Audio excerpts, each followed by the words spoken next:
Good afternoon. I would like to thank Professor Dura for inviting me to come from such a distance in Washington, D.C. And it was a great privilege and honor to meet the bishop and to have his prayers for us beforehand. And I want to speak directly today to how many friends or ought we have in a digital age. And specifically, I'll focus on the phenomenologist Robert Sokolowski and an Aristotelian conception of friendship. To do so, first I will tell you a story. When I was in university, 25 years ago, a dear friend of mine invited me one day to come with him to the computer lab. This was before cell phones. It was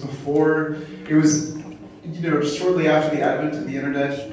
And he said, "You must come with me to the university computer lab. We are going to play a game together, where we are going to be playing a game called StarCraft against people who live in South Korea. I've met these people in South Korea, and we're going to have a competition with them."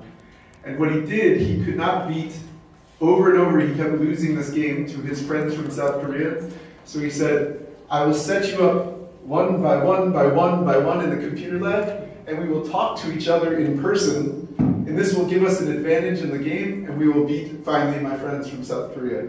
And my friends and I all laughed, but we agreed to go along with this plan.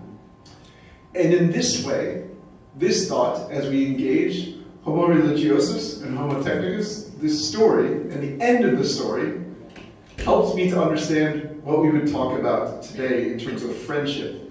Because there is a mixture in us visiting this computer lab between the technical accomplishment of a certain task using technology and the immediacy of the desire to be with one another that I think comes from a deeper longing within us, our religious longing.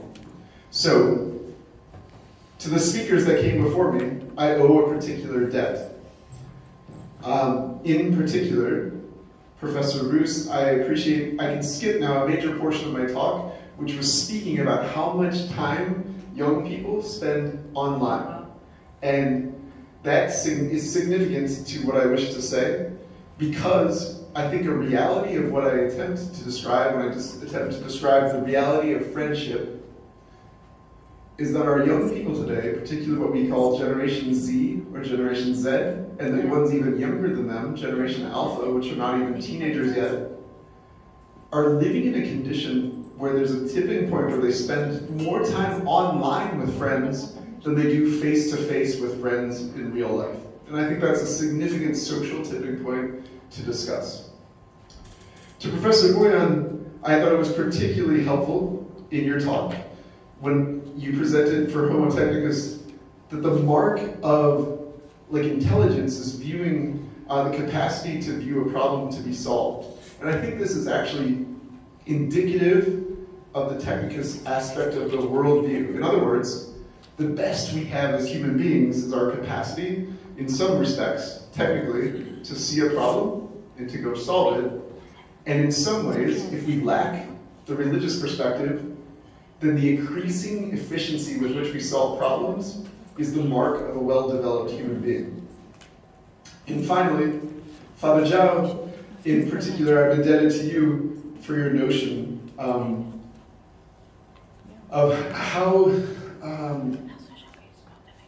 Guardini and others look at reality as made possible by faith. And that is a particular important point to me and for this talk.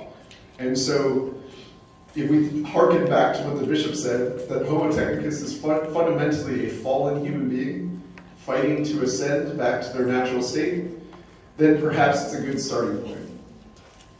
So, let's talk about friendship with that as a background. In the modern world, our young people are faced with an array of ways in which they can interact online. Again, they are spending more time with each other online than they do in person. Apps that you may have heard of called TikTok, Snapchat, Instagram, Discord. These are all places where students and friends and children gather together and speak to one another for hours and hours a day. YouTube was the preferable place where they just go and watch videos, but these other ones, TikTok, Snapchat, Instagram, and Discord, are characterized largely as social media because they can interact there. One of the things about these social media platforms is they incentivize having more friends. And by that, you literally demarcate. If I go and I say, Luca, will you be my friend? I have to reach out on the app, ask for Luca's response to me, and he has to accept my friendship. And this means that there's an immediate pleasure or pain response, because if he says no, then I understand that I'm not really even desirable on a social or digital level to be a friend. And this is what young people are facing with. And as a consequence, they start to view friendship in a increasingly quantitative way. They would laugh at you and I if we told them that we only have 100 friends online. They would say, look at these silly old people with only 100 friends. I have thousands of friends online. So the first thing that I want to speak to is the quantity of friends that are incentivized by these companies that claim to want to create a digital community, but what they mean by digital community is just a broad categorization of individuals who have assented to a relationship with one another. The second concerning feature of this technological friendship is that it's largely mediated through avatars.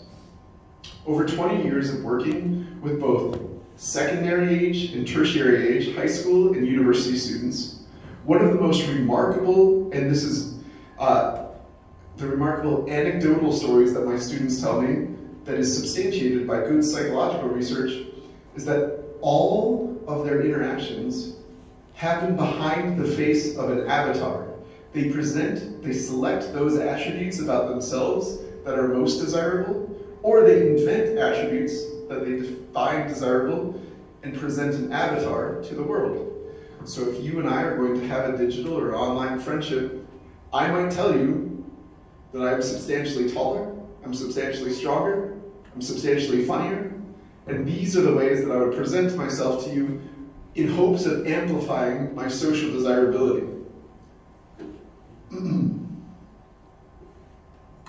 One of the other ways that is more recent is, in terms of an avatar, is perhaps compelling and even a little bit more striking. Contemporary language learning models of artificial intelligence have now given us the opportunity to mimic or imitate those loved ones or those friendships that we don't have if we are particularly lonely.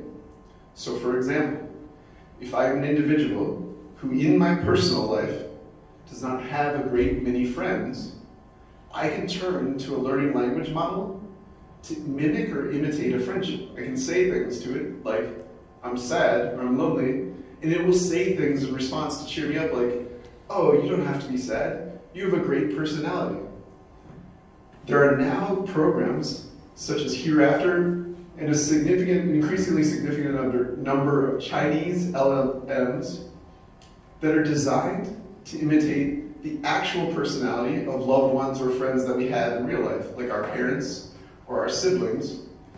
So the language learning model will seek inputs from these loved ones, and then when they are not physically present with us, we can turn to a language learning model and to the avatar of our friends, and it will give responses as if they are our sister, our parents, or someone that we love.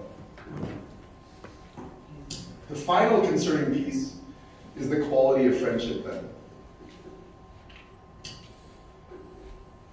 Psychological studies have indicated, and I think this is fundamentally the stance or the posture of Homo technicus, that the marks of a true friendship are that it must be long-term, it must be cooperative, and it must be positive. Those three features, long-term, cooperative, positive, you will see none of those phenomena indicate that they have to be in person. There's nothing in those three features that indicate that you and I must be present physically to one another. In fact, it can be an entirely disembodied friendship. And here's where I will turn to the heart of my talk in its conclusion, and this is where we turn the page back several thousand years to Aristotle because he offers a contrasting vision of friendship. Ultimately, Aristotle says there's three different types of friendship. There's a friendship of utility, in which friendship that we enter into does something useful for us. So for example, if we go to a mechanic, we can strike up a friendly accord with the mechanic because we exchange friendly exchanges in the hopes that they fix our car. We could also have a friendship of pleasure, which he sees as slightly more common, where you and I interact in such a way that our activities together give one another fun stuff to do. For example, we eat lunch, drink some wine together, share some food, feast and joke. These friendships of pleasure are wonderful, but they're not the highest form of pleasure.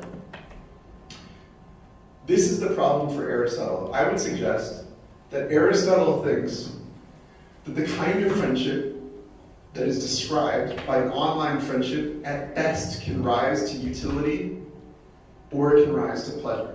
Because there's a friendship that will be joined around computer games, like my friend in the story at the beginning of the talk, or it's a friendship that is at the heart, and this is the beauty, perhaps this is the best that the Homo technicus friendship can get us to, is the Homo technicus friendship suggests that loneliness is a problem, and the solution to the problem is the advancing technology that affords us ideas and capabilities to solve some of these issues that we didn't have access to without technology. So for example, if it is difficult for you and I to go make friends in real life, we can go online and turn to a learning language model that will imitate that friendship and somehow mitigate our loneliness, make us feel less lonely, make us feel less depressed. Aristotle would suggest that friendship of pleasure, gaming online together, or sharing, swapping videos, swapping jokes, swapping memes, liking each other's posts, this is the digital world in which our children live, or the language learning models that solve our loneliness are at best friendship's pleasure or utility. But fortunately, Aristotle offers us, and this is where one of my mentors, Robert Sokolowski, suggests, that there's another phenomenological form of friendship that's better, and here's where we would conclude. Aristotle says that friendship has this pretty unique phenomenological form, and here's how Sokolowski explains it. It's called a categorical form. That's a practical you and I make a practical decision. We make discerning judgment. We make an intuitive judgment on how we're going to live. And it's a formal structure of means to ends. So when we act, we begin with the point of what we're trying to get to. So we reason backwards towards the things that we're attempting to achieve. So if we wish to achieve the purpose or goal X, we must first do Y, and then we must do C. And then we accomplish that beginning thing. So the categorical form of friendship that Homo religioso offers us, that's so different than technicus, is if we remember what we've already established, is Homo technicus thinks that friendship, the job or the role of friendship, is just to make us feel not lonely or not depressed. And here's where Homo religiosus maybe offers to the world something unique, something better, something deeper. This is where I will posit to conclude. It's something closer to the virtuous friendship or perfect friendship of Aristotle. Because Aristotle and later Christian thinkers will say the point of friendship is not pleasure or utility, but the goal of friendship is actually willing the good of the other. So we recognize in perfect friendship a good that is not our own, and we desire for our best friends and for our perfect friends, our virtuous friends, we desire a moral perfection. We desire to perfect them and to make them better. We desire their good as our own.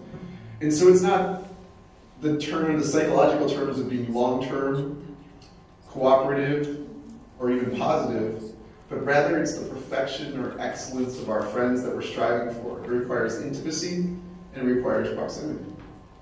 So there is a phenomenological difference between virtuous, good friendship that we establish and friendship that is purely online and nominal through avatars or through time spent. The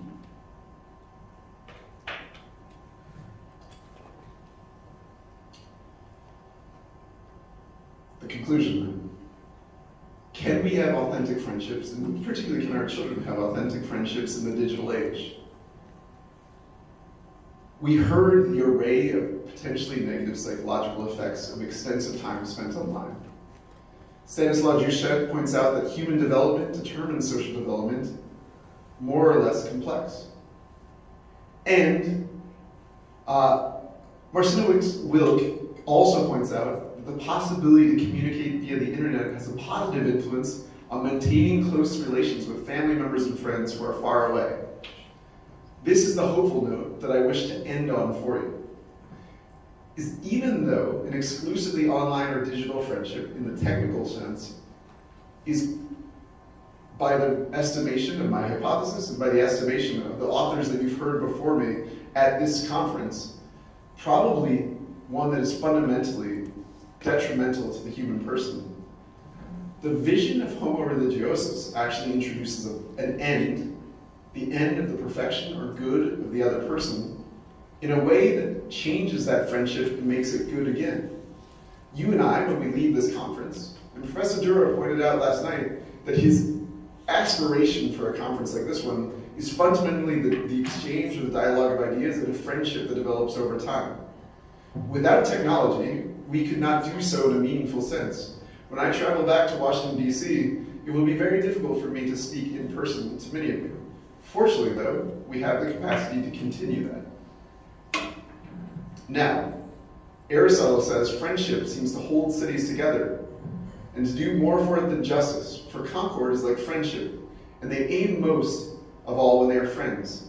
They have no need of justice. When they are just, they have need of friendship as well.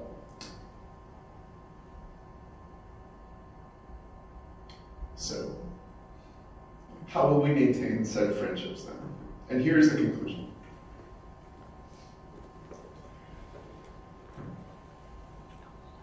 In some sense, the radical advancement of technology best represents the human tendency to reason back from the ends to the means. I ask you to consider the story I told you at the beginning. When my friend Paul said, come to the computer lab, we're going to go play a game together. One of the most fascinating things about the internet is years later, that very same game called StarCraft went viral, spread all over the world, because the same game, there were people playing it from all over the world, and they entered a tournament. First place was $500.